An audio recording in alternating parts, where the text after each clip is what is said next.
Papoose missed a funeral connected to Claressa's family to fly to Puerto Rico for Win Records.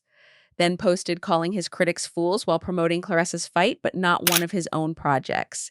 And baby, not a single boxing fan even knew this event existed before that post dropped. Huh? Welcome back to Shella Elite, where the tea is scalding and we never sugarcoat anything. New here?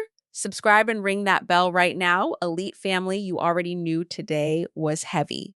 Everything is based on publicly available information, allegedly, reportedly, but the pattern we are laying out speaks entirely for itself. Background: Claressa labeled online as Pap's mistress, entanglement, pick me, side chick.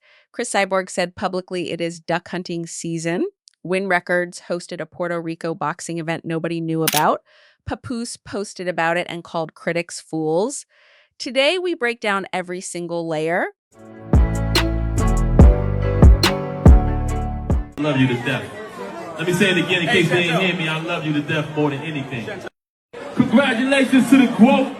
In case you've been living under a rock, that stands for greatest woman of all times. On your new endeavors, I think it's safe to say we all proud of you. This is your moment. Welcome to Win Records. You know what I'm saying? And also, we want you to know that we in full support. Well, I'm definitely in full support because I love you to death. Let me say it again in case they didn't hear me. I love you to death more than anything. But look, congratulations, Win Records, Claressa the Quote Shields. Let's go, baby. $8 million new deal. Baby, still. There was a funeral connected to Claressa's family circle, a moment requiring presence, support, and the kind of showing up that cannot be replaced by a post. Papoose was not there. He was also absent from Claressa's training during the same window.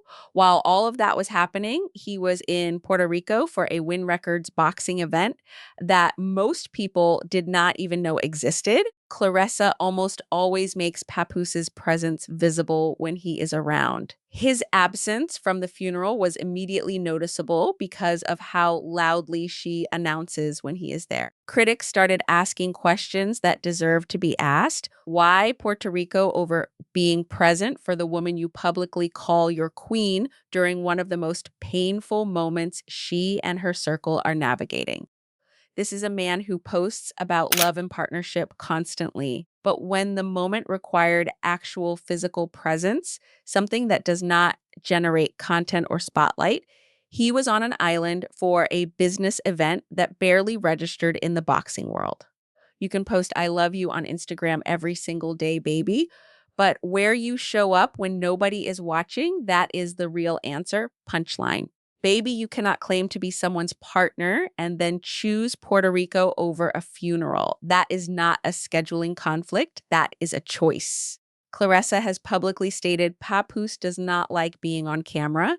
She uses this explanation every time people point out he is barely visible in her content, famously upstairs during her lives, out of frame during her training videos. Baby let us look at the actual evidence Windine Records events, fully visible, phone out, posting, completely unbothered. Love and hip hop right there on national television with zero shyness. Promotional events for Win Records, present, engaged, front and center. Puerto Rico event, posting video content himself with no camera anxiety whatsoever. He is not camera shy, baby. He is selective. He appears when the spotlight benefits him. He disappears when the camera is pointed at something that benefits Claressa. And here is the comparison nobody wants to say out loud. Remy Ma never had to explain why Papoose was not in her content. He was there, visibly, consistently. The "he does not like cameras" excuse only became a talking point after people noticed his specific absence from Claressa's world. Punchline: a man who does not like cameras avoids cameras everywhere, baby. What he is avoiding is being consistently and publicly linked to her on camera. That is a completely different thing. Now, the Instagram post that made everything go viral, because baby, this post did more damage than good in real time. He wrote, "Live from Puerto Rico, myself and my beautiful Claressa on the day we met, while you fools keep regurgitating lies." You fools keep regurgitating lies. That line stopped everything. The immediate internet response was unanimous. What lies? About what? He fired that shot and provided zero explanation about what the truth actually is. He promoted Claressa's August 15 fight at State Farm Arena, but he did not mention backdoor. No Sirius XM Rock the Bells. No Win Records artists, no projects. The man who runs a label used his major Puerto Rico moment to promote the woman whose earnings keep his operation visible and said nothing about his own work. And on the day we met, opened a completely new round of questions. When exactly did they meet? Why does the timeline shift in different interviews? What happened between that first meeting and everything that unfolded with Remy afterward? The post was supposed to celebrate a business milestone. Instead, it read like a press release with a personal dig at the end. And that dig gave the internet exactly the fuel it needed to keep this burning for another week. Punchline. When you call people fools and provide zero clarity, baby, you are not shutting down the conversation.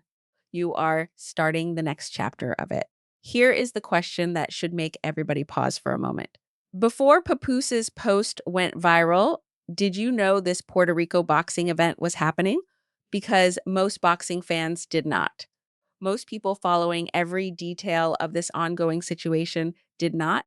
A live boxing event broadcast from Puerto Rico for a label with supposedly major industry connections and a recently signed $8 million deal. And there was barely any advance buzz, no community conversation in boxing circles, and no visible promotional push that reached the general public. Compare that energy to how loudly Claressa's own fights get promoted across every platform. The difference in execution is significant, and it has not gone unnoticed. Win in Records questions that keep circulating and keep not getting answered. Who are the current artists? What projects are actively being released and promoted? Why does the branding alternate between Win Network and Win Records Network in the same post without explanation? Why did the post spend more time on Papoose's personal experience in Puerto Rico than on the actual fighters who stepped into the ring and performed? Critics have pointed out consistently that Papoose appears at every single high-profile opportunity connected to Claressa. Her signing events, her fights, her press appearances, her milestones, but Claressa's deep integration into Win Records as a business, beyond being their most promoted commodity, has never been made fully clear. Claressa publicly credited Papoose for her $8 million deal, saying it could not have happened without him. But the label that allegedly facilitated that life-changing deal cannot keep its own name consistent across posts and hosted a major boxing event that the boxing community did not know about until the drama made it visible. Baby, if the event only becomes news because of a controversial Instagram post, the promotional strategy needs serious work. Both Papoose and Claressa have stated repeatedly and publicly that they do not pay attention to what people say online. They do not engage with the negativity. They are focused and unbothered and building something bigger than the noise. And then he posted, "While you fools keep regurgitating lies," in his caption. Baby, you absolutely cannot claim you are unbothered while directly addressing the people bothering you in the same breath. That is not unbothered energy. That is someone who is very bothered, choosing specific words to make it look like they are not. And the internet recognizes that energy immediately because it has seen it 100 times before. The relationship timeline questions still sit unanswered underneath all of this. When did they actually meet? Why do different interviews produce slightly different versions of the same timeline? The divorce from Remy Ma was filed May 2025 and is still not finalized. Remy's tattoos are still visible on his body, and on the day we met in that post created more questions than it resolved.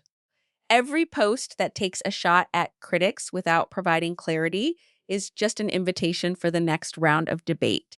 Every appearance that shows him comfortable on camera for Win Records, but absent from Claressa's content, adds another layer to the pattern people have been tracking. And every unanswered question is exactly one viral post away from becoming the next trending topic. They keep posting, the questions keep growing, and baby, that cycle is not going to break itself. So that is today's tea. Missed a funeral, made it to Puerto Rico, called critics fools without explaining what the truth is, claimed to hate cameras but showed up fully for every Win Records event, promoted Claressa's fight but none of his own work, and hosted a boxing event the world found out about through drama, not promotion. Two questions for my elite family. One, do you think missing that funeral for Puerto Rico was a business decision, or does it reveal exactly where his priorities actually are? Two, if someone genuinely hates cameras but shows up fully for Win Records while staying out of frame in Claressa's content, what does that pattern actually tell you? Drop it below. I read every comment and I will respond. Smash that like, subscribe to Shella Elite, and send this to somebody still defending every move this man makes. I'm Shella. The tea is always hot at Shella Elite. Baby, I will see you in the next one.